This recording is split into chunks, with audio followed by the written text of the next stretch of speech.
Birinci dəfə Parisə gedəndə Parisi heç bəyənməmişdim. Doğrudan.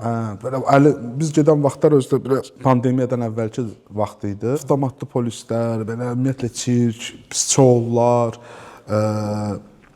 oranın gettosundan və yaxud da arxa məhəllələrindən gələn həmin o narkotik alverçiləri və s.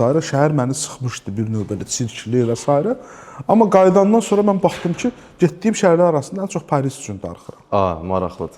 Mən başa düşmürdüm ki, yəni Eyfeldən başqa məni şoka salan Eyfeli ilk dəfə görəndə eləmişdik belə. Ayda, axır ki gördük bu da beləymiş.